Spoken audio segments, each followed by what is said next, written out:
गुरु कृपा ही केवलम। प्यारे भ्राताओं और भगिनियों, अमृत बिंदु पुस्तक से आत्मा क्या है इसका वर्णन आपके सामने प्रस्तुत कर रही हूँ। गुरु महाराज कहते हैं, आत्मा न मरता है न उत्पन्न होता है। यह किसी भी कारण से न उत्पन्न हुआ और न बना है। यह अजन्मा है, नित्य है, सदा रहने वाला है और सबसे पुरातन है। शरीर के मर जाने पर भी यह नहीं मरता है। ऐसी आत्मा जो न मरती है न उत्पन्न होती है, कौन है, कहाँ रहती है, उसको हम कैसे देख सकते हैं? जब इस प्रश्न पर हम आते हैं तो इसका उत्तर उपनिषद में यह मिलता है, नैव वाचा न मनसा प्राप्तुम शाक्यो न चक्षुषा। अर्थात न वाणी से न मन से यह आत्मा प्राप्त होती है और न नेत्रों से देखी जा सकती है।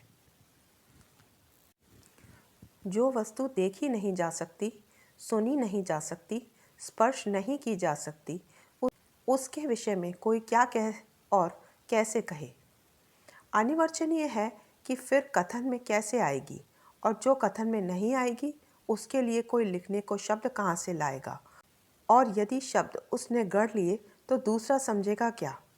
यह सब कठिनाइयाँ हैं, पर लोगों का विश्वास है कि वह है। ऐसा भी कहा जाता है कि अनेक विशेष पुरुषों को उसके दर्शन भी हुए हैं। अनेकों ने आलिंगन कर उसके स्पर्श का आनंद लूटा। अनेकों ने उसके अधरों से निकलने वाले मधुर संगीत को सुना है। अर्थात यह आत्मा ना तो शास्त्रों के पढ़ने से मिलती है, न सुनने और न सुने हुए को याद रखने से मिल पाती है। यह तो प्रबल इच्छा रखता हुआ अपनी प्राप्ति से जब साधना करता है तब आत्मा स्वयं कृपा करके उसके सम्मुख आ खड़ी होती है। यही उसके दर्शन है, यही साक्षात्कार है। दार्शनिकों ने उसके नाम भी रख लिए हैं। यह भी कहते हैं कि वह नाम और रूप से परे है, फिर भी उनके पीछे बंधन लगाते जाते हैं। उनका नामकरण संस्कार किया जाता है। यह बड़े ही अनर्थ की बात है, पर बेचारे भी क्या करते, अपने अनुभव की बात दूसरों को कैसे समझाते? कहने और सुनने के लिए नाम रखना जरूरी था। इन सब बातों ने छोटी बुद्धि वालों को चक्कर में डाल दिया। यह फैसला नहीं कर सके कि वास्तव में आत्मा कैसा है, कहाँ रहता है और क्या उसका रूप है। नाम अलग अलग होने से भी कोई हानि नहीं है। बुद्धि चक्कर में जब आती है जब हम प्रत्येक ग्रंथकार को और प्रत्येक ऋषि को भिन्न भिन्न रूपों से और भिन्न भिन्न गुणों से वर्णन करते हुए पाते हैं। अब यहाँ पर केवल प्रत्यक्ष करने की बात रह जाती है। बिना प्रत्यक्ष करे कहना, सुनना, समझना सब बेकार है। जिन जिज्ञासुओं को आत्मचर्चा का शौक हो वह थोड़ा कष्ट उठाएं और सम्मुख दर्शन करें। उन सब की शंकाएं मिट सकेंगी और शांति मिल पाएगी। समदृष्टि सतगुरु किया मेटा भरम विकार, जहाँ देखूं तहाँ एक ही साहिब का दीदार। ऋतंभरा प्रज्ञा। प्रश्न उठते हैं, उनके उत्तर पाने तक अंदर अशांति छा जाती है। भ्रम दूर हो जाने पर कुछ समय के लिए शांति मिल पाती है और फिर नई शंकाएं उत्पन्न हो जाती हैं और उनके समाधान के लिए लालायित हो उठते हैं। इसी प्रकार यह क्रम जीवन पर्यंत चला करता है और उसी लहर में उछलते डूबते हम मृत्यु के मुख में चले जाते हैं। अशांत गए थे, फिर अशांत ही लौट आए। अल्पज्ञ थे, अल्पज्ञ ही रहे। पर पिछले जन्मों में जो कुछ सीखा था, जो ज्ञान प्राप्त किया था, वह बीज रूप से अंदर मौजूद है। समय आने पर, जलवायु अनुकूल मिलने पर उस पौधे पर फल आ सकता है। इसलिए आगे बढ़े। जिन जिन वस्तुओं को सुना था, जिन जिन पदार्थों को देखा था, उनके लिए जानकारी प्राप्त करने लगे। एक दिन वह तहकीकात समाप्त हुई और चुपचाप शांत होकर बैठ गए। अब ना कुछ सुनना है और ना कुछ पूछना है। पूर्ण समाधान है, पूर्ण विश्राम है, पूर्ण ज्ञान है। इस अवस्था का नाम ही दर्शन है। यही आत्मज्ञान है और इसी प्रकार की पूर्ण बुद्धि को ऋतंभरा कहते हैं। ज्ञान और शांति। ज्ञान में शांति है, अज्ञान में अशांति है। जब हम किसी वस्तु का पता ले चुकते हैं, शांत हो जाते हैं, और यही शांति परम सुख है, मुक्ति है। अज्ञानी आवागमन लगाता है, ज्ञानी चुपचाप खामोशी से बैठा तमाशा देखता है। उससे कहीं आने जाने से क्या काम? इसलिए मुक्त पुरुष कहा जाता है। अधूरे ज्ञान में मुक्ति नहीं, सुने हुए और पढ़े हुए ज्ञान में मुक्ति नहीं, मुक्ति प्रत्यक्ष ज्ञान में है।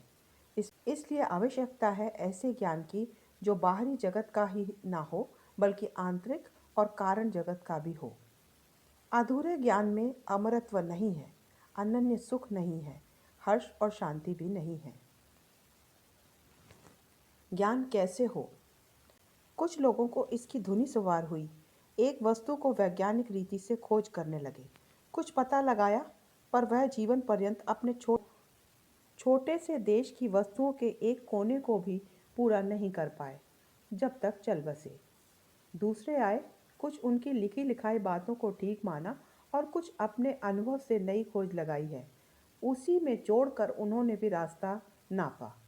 इसमें से कोई ज्ञानी नहीं है। पृथ्वी जिस पर हम और तुम रहते हैं, एक छोटी सी पृथ्वी है।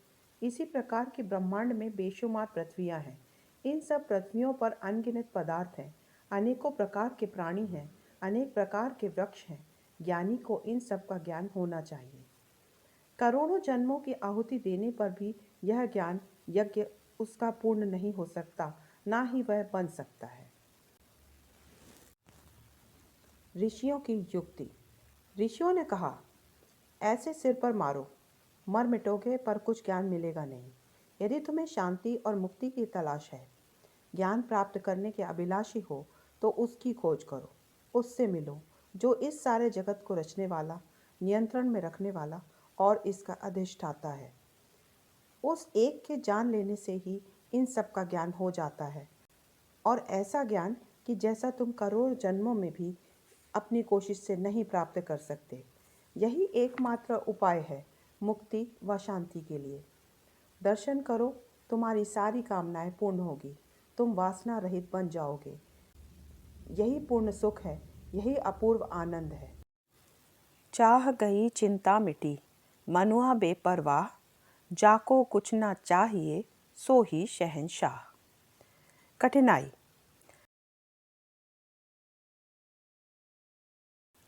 बात कहने में छोटी सी है, पर करने के समय बड़ी कठिनता पड़ती है। जिसे वेद आरोणीयान महतो माहियान बतलाते हैं, जिसे उपनिषद तद्दूरे तद्वंत के लिखते हों, उसको देख लेना, उसे पहचान लेना आसान नहीं है। छोटी से छोटी चीज़ भी नहीं देखी जा सकती, और बड़ी से बड़ी वस्तु का भी पूर्ण आकार दृष्टि से एक साथ नहीं आता। एक अंग से पूर्ण ज्ञान नहीं हो सकता। उपनिषदों ने तो और भी हिम्मत तोड़ दी। उनके कथनानुसार वह दूर से भी दूर है और पास से भी पास है। नियम ऐसा है कि जो वस्तु अति दूर हो वह भी नहीं दिखाई देती, और जो बहुत अधिक नज़दीक हो वह भी दृष्टि में नहीं आती। आँख के समीप तिनका लाओ, जब बहुत ही पास आ जाएगा दिखाई नहीं देगा। उसी तिनके को बहुत दूर ले जाओ, फिर दिखाई नहीं देगा। यह कठिनाइयाँ हैं कि जिससे दर्शन दुर्लभ हैं। सरल युक्ति। पूर्व महान पुरुषों ने इसके लिए एक सरल युक्ति निकाली थी, उसे वह तुम्हारे लिए भी बता गए हैं। एक बार उनको सूर्य के रूप को देखने की इच्छा हुई। पृथ्वी से 13 लाख गुना बड़े और जाज्वल्यमान सूरज को देखने के लिए उनकी दृष्टि तैयार नहीं हुई। चक्षु उनके तेज को सहन नहीं कर सके। उन्होंने एक जलपात्र को धूप में रखा, उसके जल को स्थिर रखने की कोशिश की। बिंब ज्यों का त्यों उतर आया, और जैसा सूर्य ऊपर था वैसा ही एक नीचे जल में दिखाई देने लगा। भेद इतना था कि वह असल था, यह नकल है। बहुत बड़ा था, यह बहुत छोटा है। वह गर्म था, यह ठंडा है। वह सारे ब्रह्मांड को प्रकाश दे सकता था। इसकी किरणें दीवार के एक छोटे हिस्से को ही चमका रही हैं। उनके ऊपर आंख नहीं उठ सकती थी।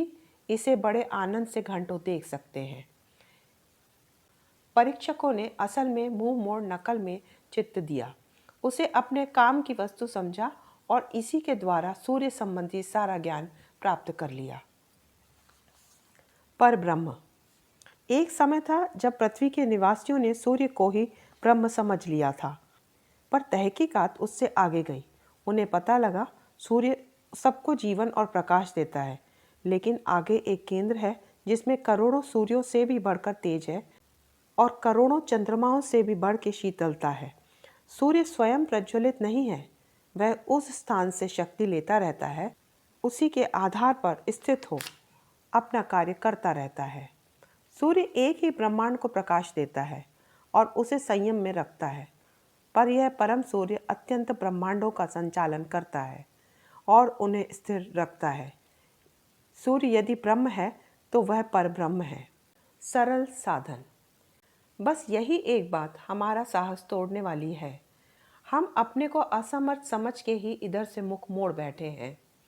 इतना परिश्रम हम निर्मल कलियुगी मनुष्यों से होना संभव नहीं है, ऐसा आजकल के अधिकतर मनुष्य कहने लगते हैं। हम उनको एक सरल युक्ति बतलाते हैं। इनमें उन्हें कुछ परिश्रम नहीं करना पड़ेगा और काम शीघ्र और सरलता से बन जाएगा। मेहनत करने वाले बड़े बड़े तपस्वी और कठिनता से योग क्रियाओं के करने वाले जहाँ पहुँचेंगे वहाँ तुम भी पहुँच जाओगे और उनसे जल्दी पहुँच जाओगे। यह सरल साधना हमारा ही अनुभव किया हुआ नहीं है, बल्कि वैदिक काल से इसका रिवाज चला आया है। वेदों में इसके इशारे मिलते हैं। उपनिषदों में, शास्त्रों में आत्म पुरुषों का वर्णन करते समय इसकी ओर संकेत किया गया है। संतों ने पूर्ण रूप से इसी एक पर आरूढ़ होने का उपदेश दिया है। इससे साबित होता है कि कई मुमुक्षु इस मार्ग पर चलकर ही अपने उद्देश्य में सफल हुए हैं। हमारे तजुर्बे में भी यह ठीक उतरा है, इसलिए आपको भी बताए देते हैं। करना ना करना, ठीक समझना या गलत मान बैठना, यह आपका काम है और हमारा कोई भला नहीं। लाभ पहुँचेगा तो तुम्ही को पहुँचेगा। क्रिया। सूर्य को देखने वालों ने सूर्य के तेज से घबरा के जैसे स्थिर जल का सहारा लिया था, उसी तरह इस आत्मा के दिखने के लिए तुम्हें स्थिर मन वाले किसी जिंदा मनुष्य के सहारे की आवश्यकता होगी। ऐसे स्थिर मन और स्थिर बुद्धि वाले पुरुष के हृदय दर्पण में अपने प्यारे को ढूंढो, वह वहाँ तुमको मिलेगा। उसके ऊपर हर समय दृष्टि जमाए रहो। सोते जागते किसी क्षण भी तुम्हारा ध्यान उधर से ना हटे। काम काज के समय भी सुरती की डोर उसी से बंधी रहे।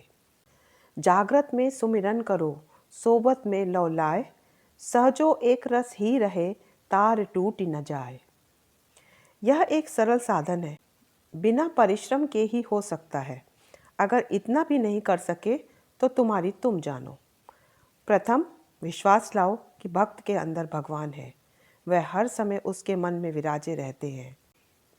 उनका निवास स्थान संतों का हृदय है, और जब ऐसा विश्वास दृढ़ हो जाए तब उसी को गुरु मान के पूजने लगो। उसी से दीक्षा ले लो, उसी को अपना आपा सुपुर्द कर दो। इसके सिवा दूसरों को ना देखो ना सुनो। समझ लो भक्तों का शरीर भगवान ही का है। भगवान सदा उसी में वास करते हैं। उसमें और भगवान में भेद नहीं है। गुरु भगवान है और भगवान गुरु है। भगवान सदा वहाँ ही निवास करते हैं। कबीर साहब ने कहा है, मन मेरा पंछी भया उड़कर चला आकाश, स्वर्ग लोक खाली पड़ा साहिब संतन पास। अर्थात गुरु रूप में उस आदि पुरुष को तलाश करो, और अब तक उसका दर्शन गुरु के अंदर तुम्हें ना मिले तब तक बराबर चित्त की वृत्ति उसी से टकराते रहो। एक दिन आएगा कि तुम्हारा अज्ञान दूर हो जाएगा और तुम दर्शन पाके आनंद में विभोर हो उठोगे। बस इतना ही तुम्हें करना है और यह कोई कठिन नहीं है। शंका। यहाँ पर यह शंका होना स्वाभाविक है कि हम एक दूसरे के अंदर उसे क्यों ढूंढें, जबकि उसके लिए शास्त्र कह रहे हैं कि प्रत्येक वस्तु में वह व्याप्त है और प्रत्येक प्राणी के अंदर उसका निवास है। हम अपने में ही क्यों न तलाश करें। उपनिषदों का कथन ही इस शंका का उत्तर है। जैसे बहुत दूर की वस्तु नहीं दिखाई देती, उसी तरह अत्यंत समीप की चीज़ भी नहीं नजर आती। और चीज़ भी ऐसी जो सूक्ष्म से भी सूक्ष्म हो और अचिंतनीय हो, फिर उसे एकदम अपने हृदय में कैसे देख सकोगे? बड़ी कठिनाई होगी, समय बहुत लगेगा। योग का मार्ग समता का है। बीच में चलो, ना इधर जाओ ना उधर। दूर के भी लिए ना भटको और अत्यंत पास भी उसे मत खोजो। शरीर, मन और आत्मा का बना हुआ एक पवित्र पुतला तुम्हारे सम्मुख है। वह न दूर है न बहुत ही पास है। वह न बिल्कुल जड़ मूर्ति है और न खालिस चैतन्य है। दोनों की मिलौनी है। वह मुर्दा भी नहीं, चलता फिरता, सोचता विचारता एक पुरुष है। वह तुम्हारा रात दिन का देखा वाला है। इसलिए प्रथम कुछ उस समय उस जिंदा मूर्ति पर अपने मन को ठहराने का उद्योग करो। प्रत्यक्ष देखी हुई वस्तु पर मन जल्दी लग जाता है, बामुकाबले किसी सूक्ष्म या ऐसी स्थूल की जिसे हमने देखा ही ना हो। जिस समय तुम्हारा मन काबू में आ जाए और पूर्ण एकाग्र बन जाए, उस समय अपने अंदर वाले चिदात्मा की ओर उसे मोड़ लो। बस देर नहीं लगेगी, सारे पर्दे खुले हुए होंगे और प्रभु तुम्हारे सम्मुख होंगे। गुरु ध्यान में तुम अपने को इतना लवलीन कर सको कि तुम्हारा आपा गुरु की भेंट हो जाए। तुम अपने को भूल जाओ और तुम्हारा मन और शरीर तुम्हें गुरु का मन और शरीर दिखाई देने लगे। यही इस साधन का अंत होगा। सूफी इसको फनाफिल शेख कहते हैं। गुरु में अस्तित्व मेटने का स्वभाव बना लेना ही इसका परिणाम होता है। आगे इसकी विशेष आवश्यकता नहीं पड़ती।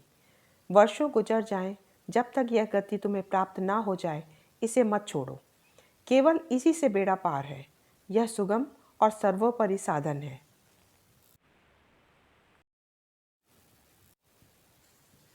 फल। गुरु ध्यान के प्रताप से साधक को दिव्य दृष्टि मिलती है।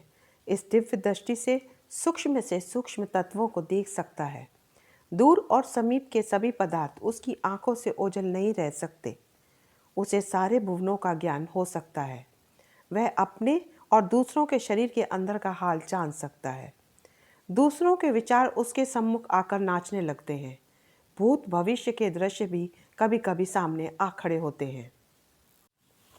सभी उससे प्रेम करने लगते हैं और वह भी सबको अपना ही समझने लगता है। पर वह इन झूठे झंझटों में अपने को डाल समय व्यर्थ नहीं खोता। वह इन ज्ञान चक्षुओं से अंतरात्मा का दर्शन करता है और हर समय आनंद में विभोर रहता है। यही उसके लिए सबसे बड़ी और सबसे प्यारी वस्तु होती है, जिसकी तुलना संसार की कोई भी वस्तु नहीं कर सकती। इस विषय में सारे ज्ञानवान एक मत हैं। गोसाई जी लिखते हैं, श्री गुरु पद नख मणिघन ज्योति, सुमिरन दिव्य दृष्टि ही होती। दलन मोह तम सो सुप्रकाशु, बड़े भाग उर आवहि जासु। सावधानी। इस साधन को करने से पूर्व यह जान लेने की जरूरत है कि जिसको हम इष्ट बनाना चाहते हैं, जिसकी मूर्ति हृदय में बिठलाना चाहते हैं, वह पूर्ण पुरुष है या नहीं। उसका मन पूर्ण रूपेण शांत बन चुका है या अभी साधन अवस्था में ही है। उसमें ईश्वरी गुण जैसे विश्व प्रेम सब में रमते हुए और सब कुछ व्यवहार करते हुए सबसे अलग दया, भाव, त्याग, निरहकारिता आदि आए हैं या नहीं। इन सब बातों पर खूब विचार करके वर्ष 6 महीने उसके समीप रह के उसके आचरणों की परीक्षा करके तब उसे पकड़ना चाहिए। जल्दी और धोखे में पड़ के काम बिगड़ जाता है। परीक्षा के उपरांत प्रेम और विश्वास के साथ इस ओर लग जाना चाहिए। अगर इसमें कमी होगी तो भी कार्य में विलंब होगा। जब मैं था तब गुरु नहीं, जब गुरु है मैं नाही।